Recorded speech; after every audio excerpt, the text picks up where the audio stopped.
Boker Tov. Say hi, Marshira. Boker Tov. Boker Tov. What? Wait. Hi, Shmuel. Wait, just see. Okay. Get your Haggadah out. Hi,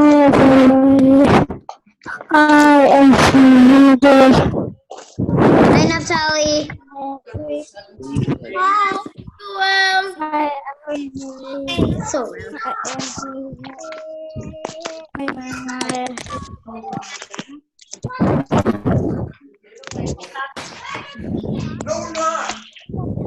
don't know if you're reading other days, but here's 17. This is 17. Are we? Hi, Tina. Hi, Yehuda. Hi, Yehuda. Hi, Ellie. Hi, Zevin, Yehuda. Yehuda. Hi, Daddy. Hi, Yehuda. Hi.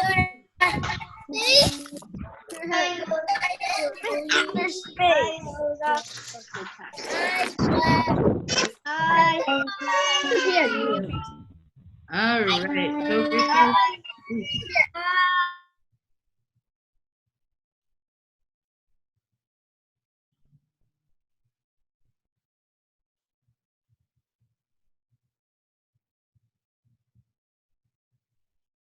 All right, Boker Tov Yiladim. All right, I see some children chatting on the bottom. I don't want to have to turn that off just in case you really need something. So please, it is not for chatting with your friends. So please don't use the chat on the bottom. Okay, I can shut that off, but I'd like to be able to trust that you guys are going to learn how to use these things correctly. That means we're sitting with our kippahs on our head, boys. We're not making any faces into the screen, okay? We're not taking out any toys. We're not going to have dolls or anything out while we're working here.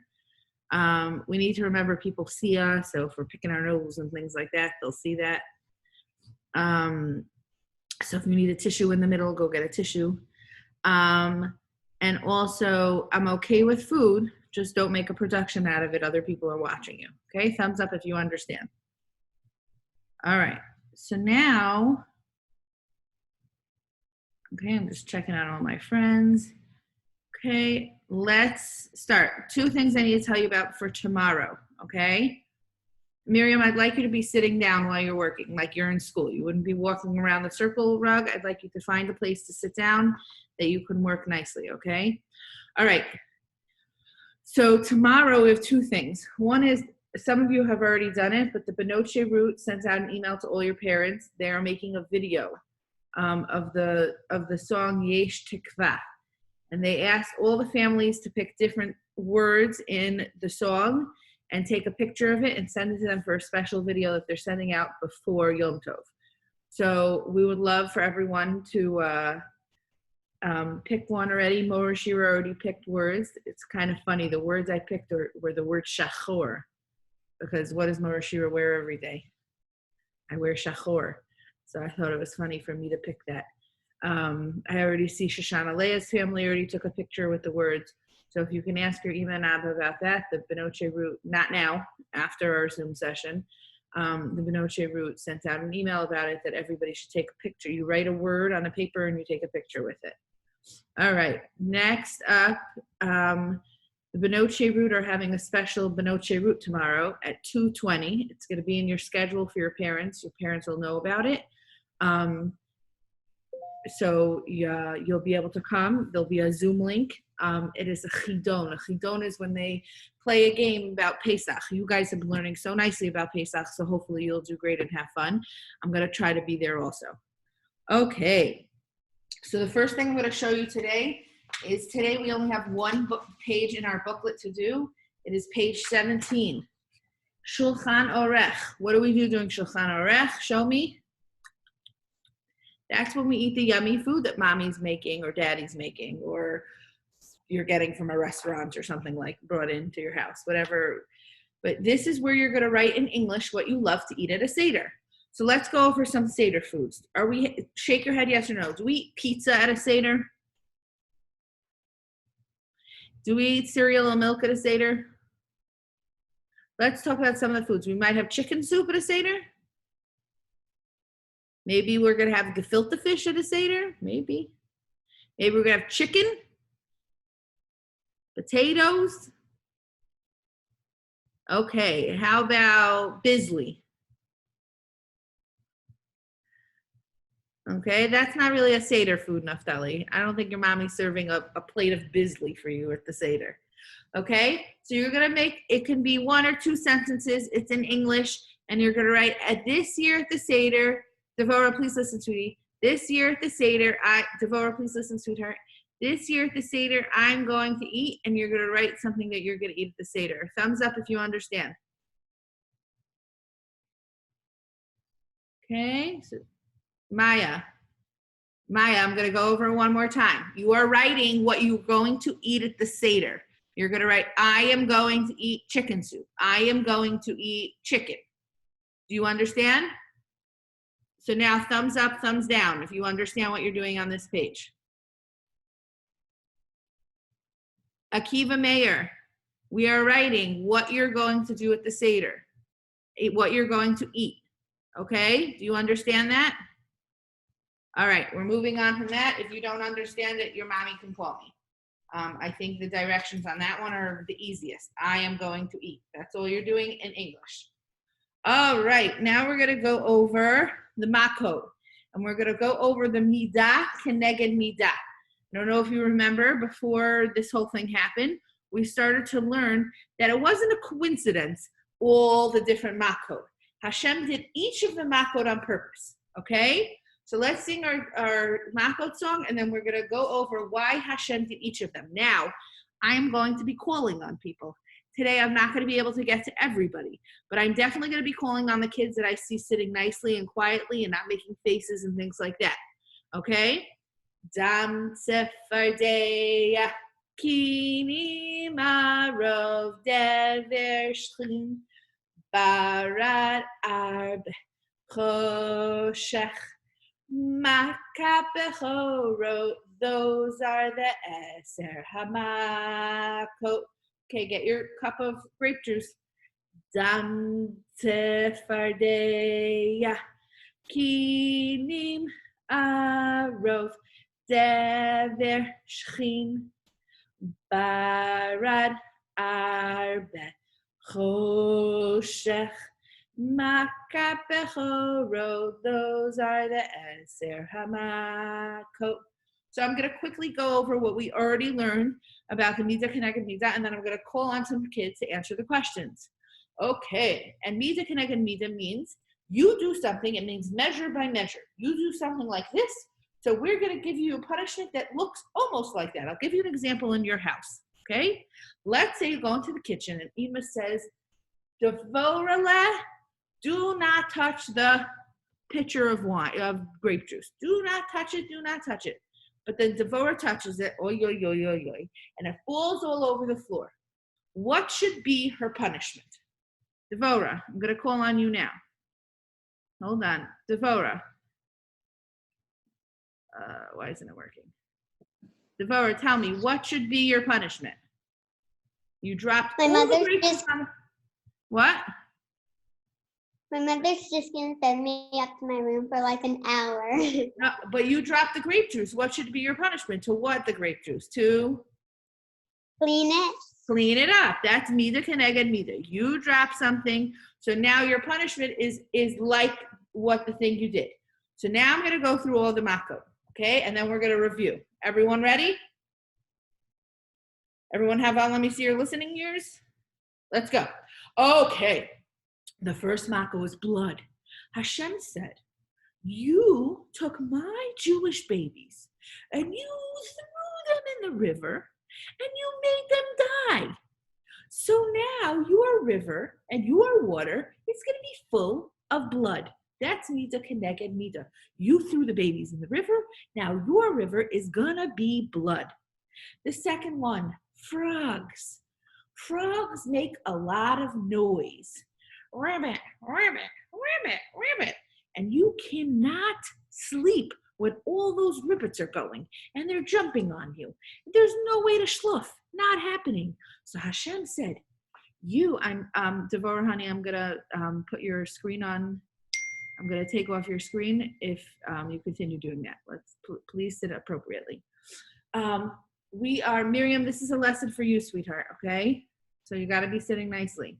Okay, so Hashem said, the frogs, we have frogs. They're making so much noise, right?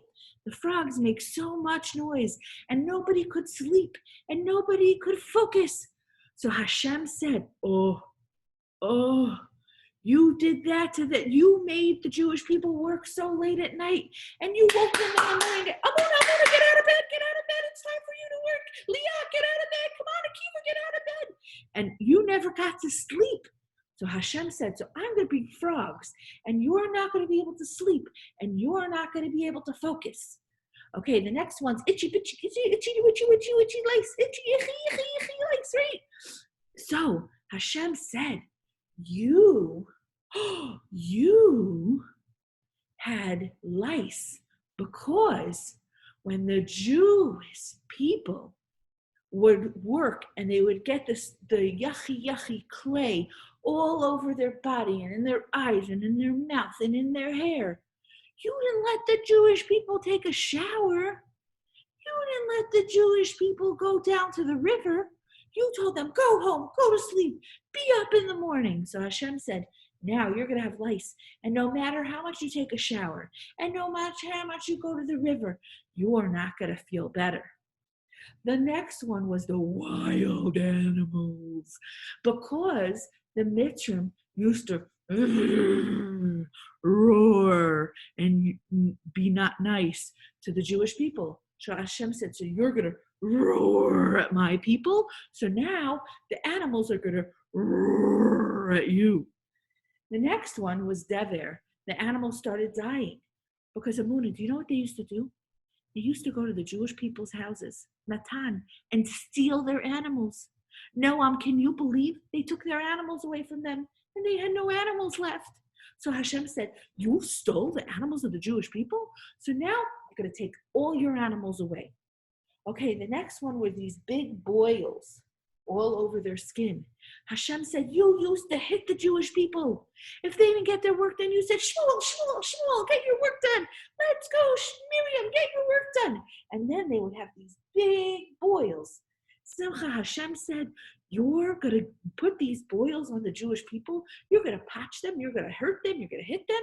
Then you're going to have these big things on you. The next two, okay, were for the same midah, okay?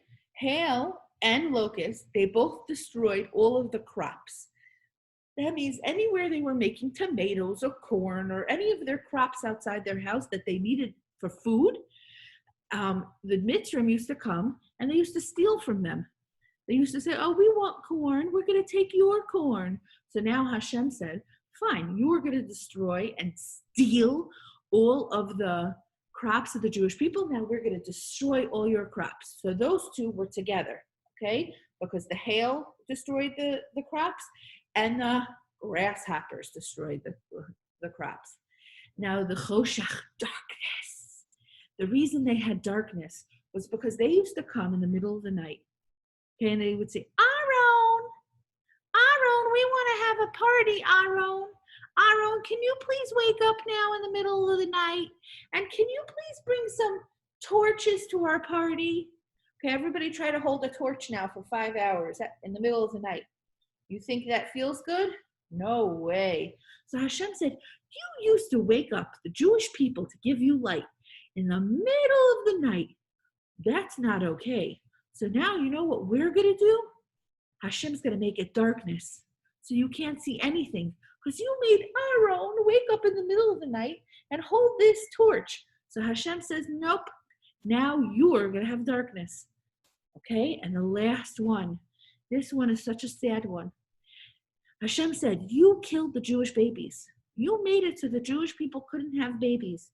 So now all of your sons, your oldest sons, they're going to die. So now I'm going to start calling on some of my really good listeners to tell me Mida Keneged Mida of each of the Makot. So only raise your hand if you know the answer, okay? So if you know why we have dam, why do we have blood? Why did we have blood? Raise your hand and I will call on you. Okay, I'm calling on Akiva Mayer. You can have them tomorrow. Yes, I'm Mom. the one not letting you. Because the Jewish people were like What did they make the Jewish people do with their babies? throw their babies in the water and kill Okay, them. so you made them throw the Jewish babies in the river? Now your river's going to be full of what? Of blood. Excellent. Okay, who can tell me Tzfardeya, those noisy Tzfardeya? How come they had those noisy, schmoisy Tzfardeya? Okay, Leah. They woke up all the people couldn't sleep or they couldn't concentrate. Right, they woke the people up in the middle of the night. So Hashem said, "You woke them in the night. Now you're not going to be able to sleep. This Tzfardeya is going to be noisy, schmoisy." All right, who can tell me why they had itchy lice? Who can tell me? Raise your hand. All right, Yona Aronofsky. Why did they have itchy lice? I forgot. Okay, I'm going to go through it with you. Think about it. They used to work and they would get dirty. What did the Mitzvah never let them take? Showers. Showers. Hashem said, you never let them take showers, so now what? You're going to have lice, and is the shower going to help you, Jonah?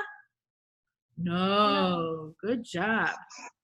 Okay, who can tell me why do they have wild animals? Can you raise your hand if you can tell me why they had wild animals?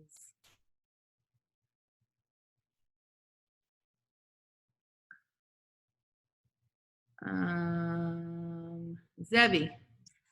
What, Zevi or Yehuda, why did they have wild animals? How did they treat the people? Did they talk to them, go, hey, Sevilla, can you please help? No.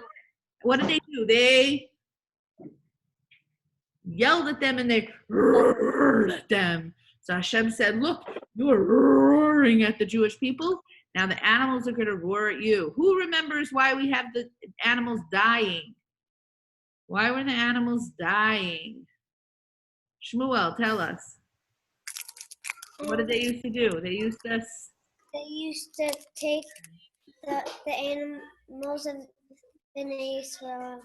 Excellent. Shmuel's listening so nice. They used to take the animals from Bnei Israel. Noam, tell me how come they had lice, Noam? Wait, no, how come they had lice? Not lice, I'm sorry. Boils. What did they do to the Jewish people? They used to? Noam. They used to hit them. So Hashem said, you hit the Jewish people, now you're going to have big boils on you.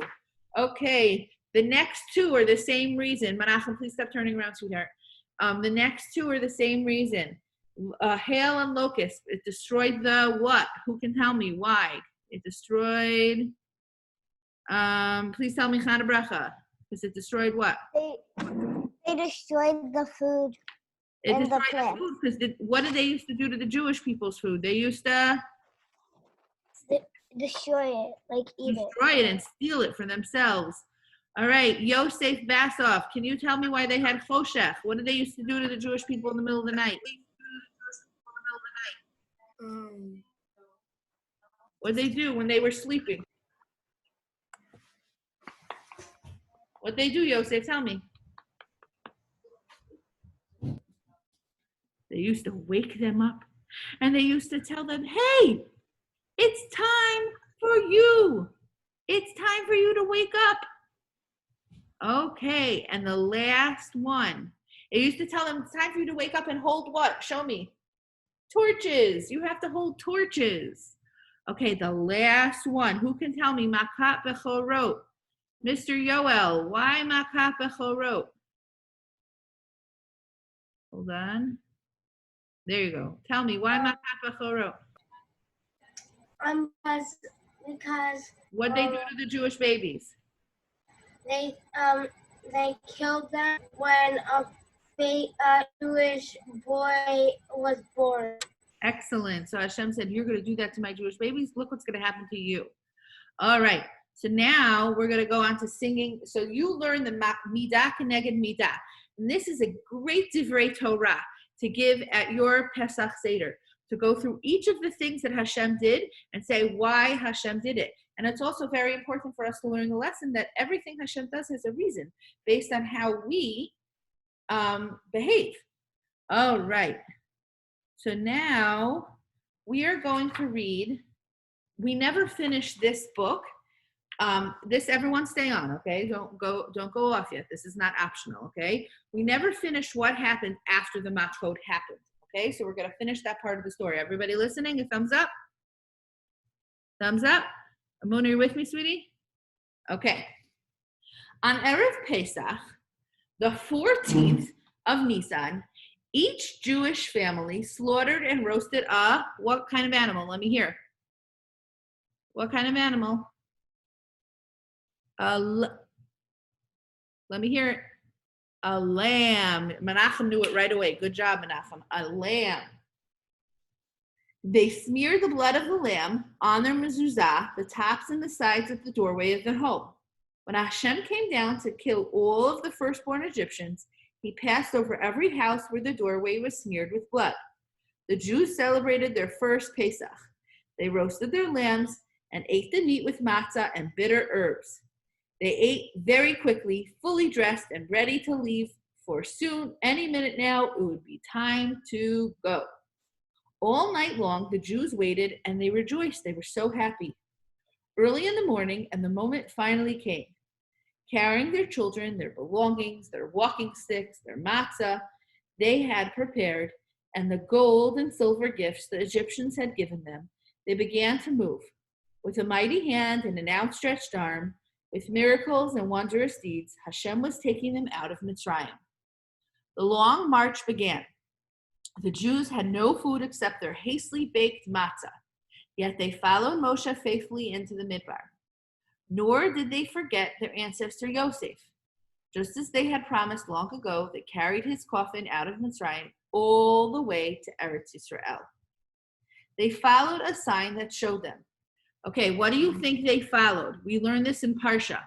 When the Jewish people traveled in the Midbar, what did Hashem put in front of them to tell them how to travel? Does anyone remember?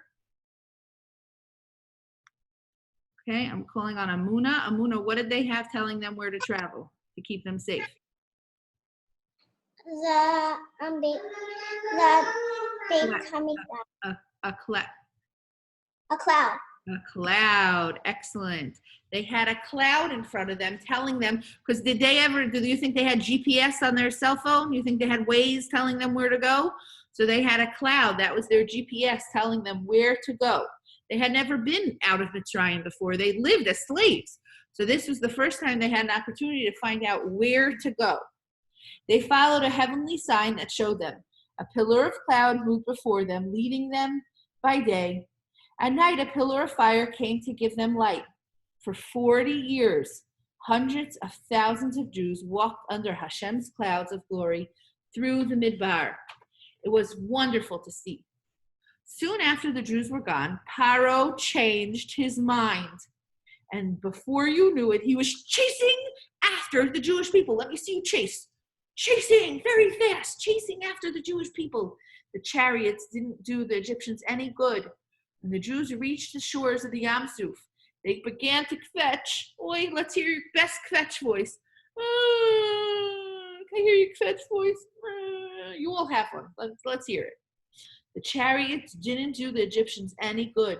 When the Jewish people reached the shore of the Yam Suf, they began to complain. The Egyptians came up behind them, and the water was in front of them. What were they to do? Did they leave Mitzrayim only to be killed in the Midbar? Then Hashem spoke to Moshe. He said, lift up your stick. Hashem commanded. Stretch your hand out over the sea and split it open. Bnei Yisrael is going to pass in the middle of the dry land.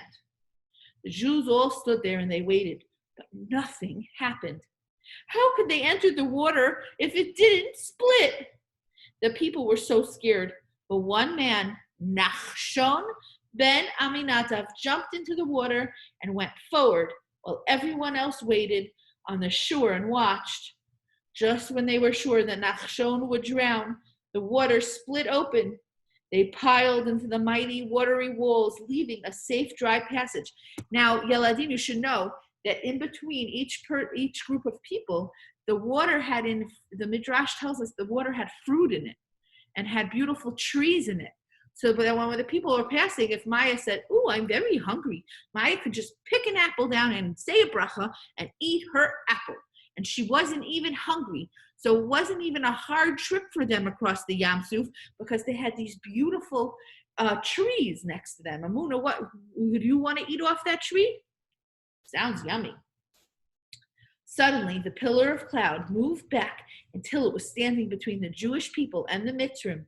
There it remained. Okay, so the cloud separated the Jews and showed me the Mitzrim. Were they happy or mean?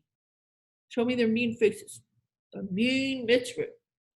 When the Egyptians reached the shores of the sea and saw the water split wide open, they plunged into it with their horses and their chariots.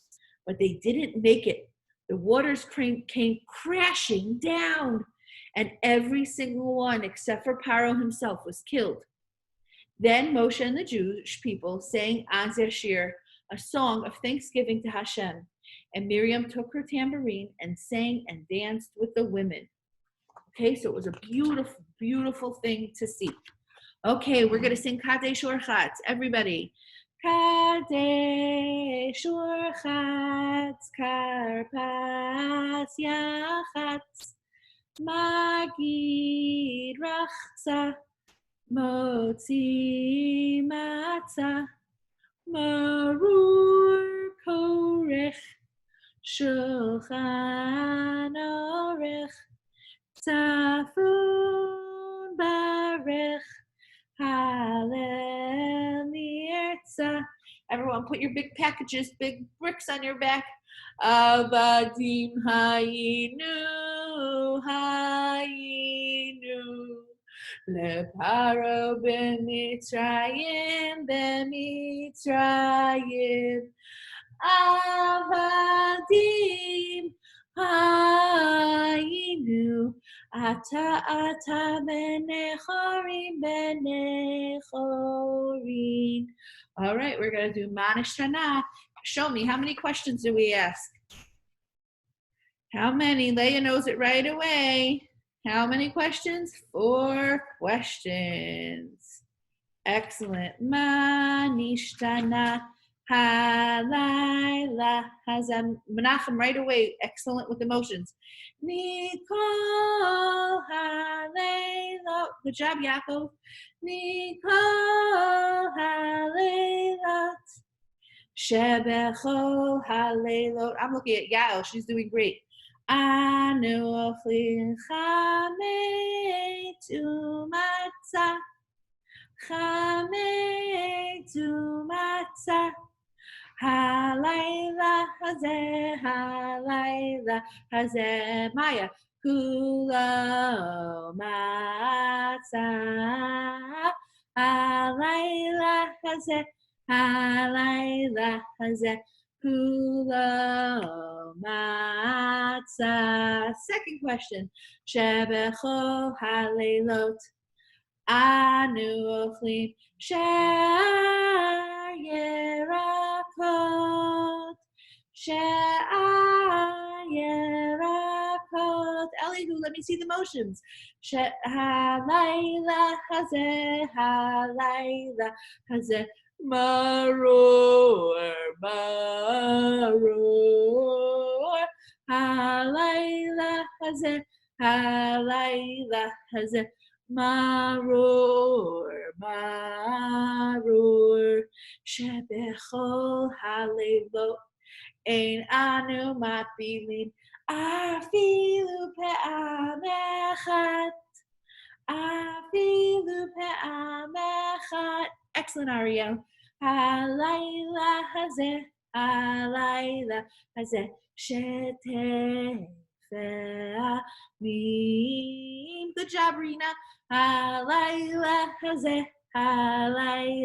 hazeh shetefeh amim shebechol halelot anu ochlim ben yoshvim uven mesubim ben yoshvim uven mesubim halayla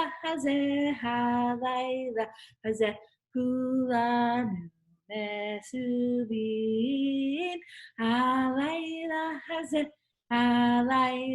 hazeh kulanu mesubim. Menachem, your emotions have been excellent. I'm so proud of you. Good job, Usher. All right, next up, we are going to sing Dayenu. Does anyone remember? Raise your hand if you remember what Dayenu means. I'm going to call on you. Yesterday we learned what Dayenu means. Shira, what does Enough. Dayenu mean? Enough. Enough. Yaakov, Hashem did all of these miracles for us. And then we said, Hashem, if you would have taken us out of Mitzrayim, that would have been, let me hear. That would have been enough. And if you would have given us the Torah, Yaakov, that would have been enough. Right? The answers are enough, right? And Yaakov, if you would have given all the Mako, that would have been Enough. enough. Kol hakavod, that would have been enough. Let's sing it together. Ilu, ilu, hotianu, hotianu, mimitrayim, hotianu, mimitrayim, dayenu. Dayenu, dayenu, dayenu. All right. Now, I'm going to ask another question. Who can tell me how many sons did we learn about yesterday? How many sons? Eliyahu, how many sons? 4. 4. Who can tell me who the first son was? Raise your hand if you could tell me who the first son was. Somebody I haven't called on yet. Esty and Rena, who was the first son? He was the Chacham. Excellent. So everyone point to yourself. He said the Seder and he asked good questions and he was really good listener. Who's the second one? Who can tell me who the second one is? Who's the second son?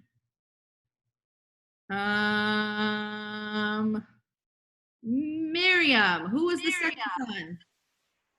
The mean one. The mean Russia. He said, "Oh, Hashem never took us out of Mitzrayim. Hashem really never did those things. He was the mean one." Okay, who can tell me who was the third son? Who was the third son? Who can tell me? Zebulun or Yehudah? Who was the third son? Come on, guys. The guy who sat around with Yeah, nothing. he doesn't know how to ask questions. He's like a baby who doesn't know how to ask questions. Who's the last one? The last one. Last one's name is Tom. Tom is, Amuna, tell me. Tom is? Simple. Simple Tom. Tom is simple Tom. Tom just kind of sat around. The one Zevi was talking about was the baby. The baby doesn't know how to ask questions, but Tom, he's just simple. He sits around. Excellent. Okay, who can tell me about Eliezer? Eliezer had a what? Eliezer had a what? Menachem. What did Eliezer have? Eliezer had all of his friends. And what did they learn about? They learned about Hashem taking Bnei Israel out of Mitzrayim. Okay, but who can tell me, Adela, I'm going to call on you now, what did they learned all night long until what happened? What came up? Until what came up? The sun. They learned, oh, hold on. I didn't unmute you. They learned until what came up, Adela? The sun. And then it was time to dive in. Okay. Now we're going to play the number game quickly. How many matzah? Let me see. How many matzahs? Everyone put up your finger. Yona, put one of those fingers down. 3, name them with me. Kohen, Levi, Yisrael. Say it with me. Kohen, Levi, Yisrael. How many 4 cups of wine or grape juice do we have? 4. To remember the 4 ways Hashem took us out of where? Mozart? Oh, Mitzrayim. Leah knows it's not Mozart. Okay, how many makot do we have? 10 makot, and the Mitzrayim were punished again and again. Okay, how many sons do we have? Okay, point at the first one. The Chacham, then the Rasha, and then the baby that doesn't know how to ask questions, and the last one's Tom is simple Tom. Okay, and how many names of the holiday?